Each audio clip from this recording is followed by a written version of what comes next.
This is a 1923 yearbook from Center Grove High School in Indiana. The Ku Klux Klan was an official school organization. See, the Klan has had 3 distinct chapters in its history, but most people only know about 2. The first was its inception in the Tennessee foothills after the Civil War, where it formed to terrorize recently freed slaves. The other is the chapter we're still in today, which began in the South during the Civil Rights Movement. What most people don't know about is what historians call the Second Era. The Second Era took place in the 1920s and saw the Klan rise to shocking levels of mainstream popularity and political power. They had high-ranking politicians, millions of members, and a powerful cultural presence. Americans have all sorts of assumptions about the Ku Klux Klan that are based on memory and myth and not on historical fact. This is Professor James Madison, Indiana University historian and author of A Lynching in the Heartland. The assumption is that the Klan in the 1920s was a bunch of rednecks, a bunch of unwashed, a bunch of illiterates, uneducated, poor, and that is 180 degrees wrong. And this wasn't just in the South, it was across the nation. In fact, it was Indiana, a northern state, that had the highest concentration in the country, with about 250,000 members, an estimated 30% of native-born white men. The Second Era Klan was a highly structured organization, keeping detailed membership rolls that tell us about who exactly signed up and paid dues. They were mostly middle class. They were professional people, lawyers and doctors, bank presidents. They were merchants. They were ministers.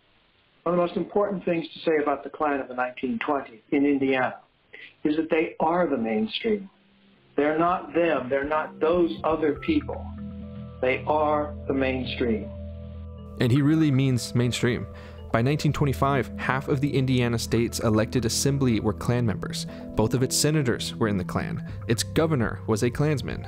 The Klan had rallies and parades and basketball teams. They had records and movies and a crazy newspaper, and even placed ads in high school yearbooks right next to shoe stores and utilities. In 1922, the Indiana State Assembly even passed a bill to create a Klan Day at the state fair, complete with a nighttime cross burning.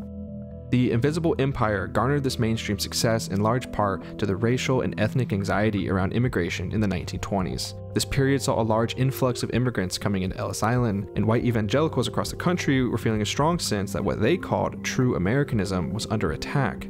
The Klan seized on this anxiety and underwent a sophisticated rebranding, sending the message that they weren't here to terrorize, they were here just to protect real America, an America that was under siege from foreign invaders. In the widely circulated ideals of the Ku Klux Klan, the Klan spoke about aliens who have been flooding our land and claimed that immigrants were endeavoring to break down the government while seeking their nefarious ends. In the Klan newspaper, the Imperial Nighthawk, Imperial Wizard Hiram Evans declared that immigrants were mostly scum and a dangerous horde. The Nighthawk would continue to call immigrants paupers, diseased, and criminal with a very low standard of morals. The Klan couched a lot of their hatred in sober concerns for the economy and jobs, saying immigrants were accustomed to a lower standard of wages and living and therefore compete with American labor. But most importantly, again, was the issue of American identity itself. If this country were to be governed by a class of people who are so different in character, thought, and ideals, the inevitable result will be a nation of nationalities chattering all the tongues of Babel. They described the influx of immigrants as a menace that threatened true Americanism. This notion of true Americanism was central to the Klan's philosophy. See, for the Klan and its millions of members, America was a country founded by and for white evangelicals, and white evangelicalism was Americanism. They had anointed themselves the true Americans and took anything that threatened that status as a threat to America itself. Amidst these fears of immigration and minorities was a broader cultural crisis involving declining religious values, a perceived lack of law and order, and an often talked about need to, quote, put America first. They also lambasted pop culture, villainizing the Hollywood elite and jazz music and the burgeoning youth culture of the time. What happened in the 20s could be seen as the first modern white identity crisis. Amid demographic changes and a shifting cultural landscape, everywhere they looked, white evangelicals began to feel their dominance in American life beginning to slip. The reaction to this was a nativism and staunch nationalism, and served as the birthplace for modern right-wing populism. And at the center of this identity crisis, at the center of this notion of true Americanism, was good old-fashioned white supremacy. This is a white man's organization. We stand for white supremacy. The supremacy of the white race must be maintained or be overwhelmed by the rising tide of color.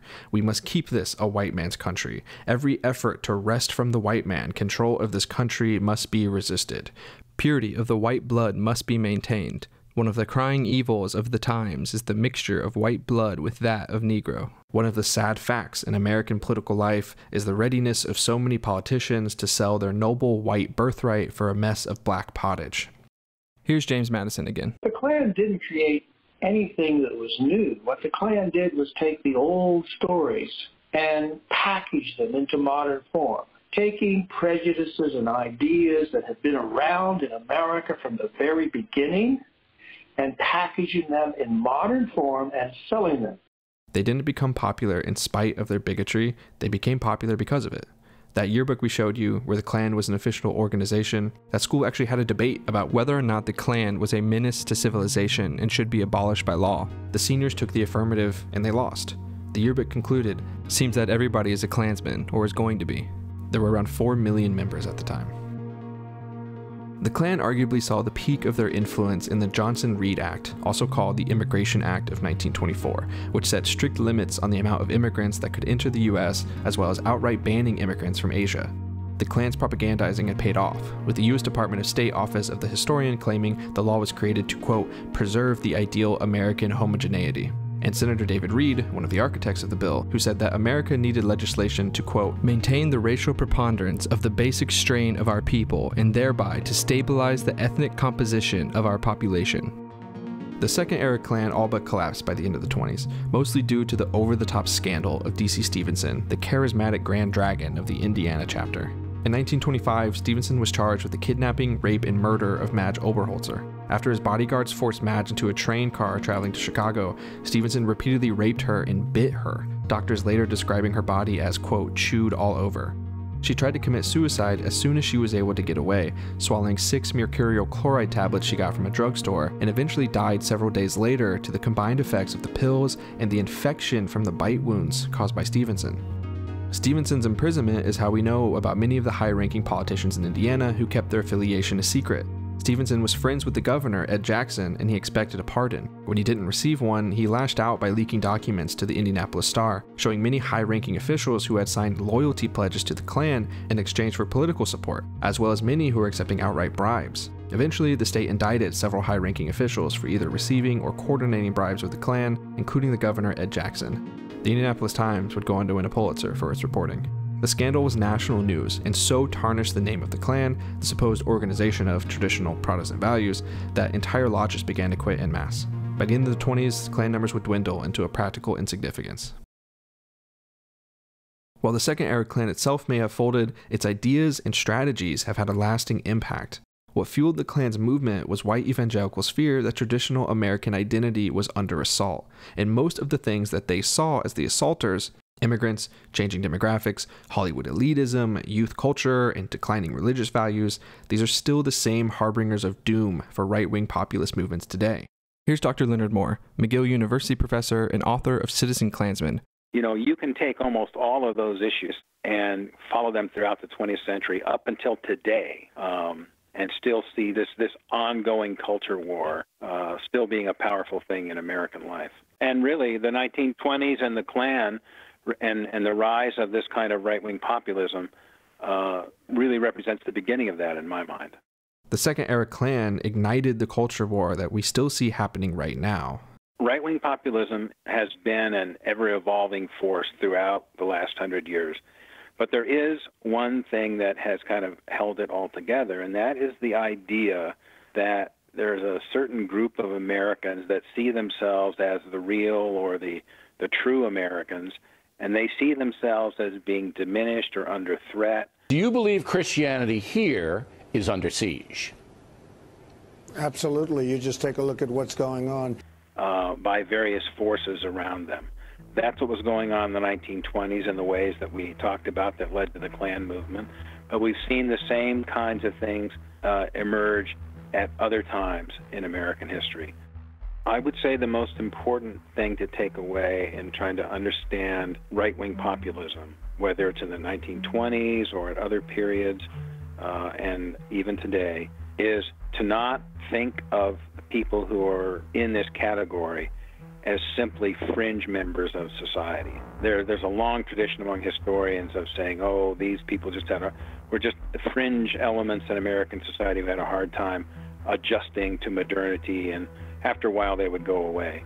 One of the things that I think that my work and virtually all of the other work on the Klan of the 1920s shows that we're talking about an organization that came out of the very center of white Protestant society, not its fringes.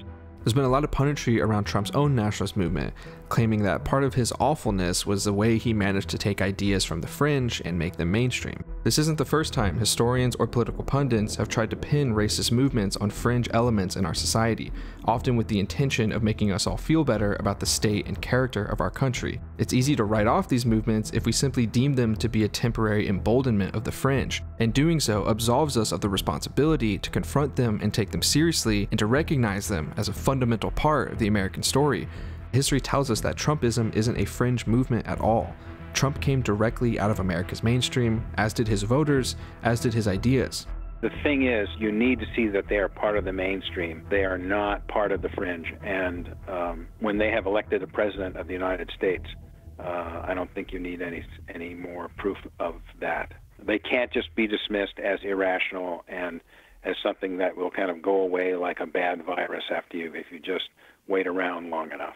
They're real and they're powerful, and they can have horrible consequences, as we are seeing now. Thanks for watching.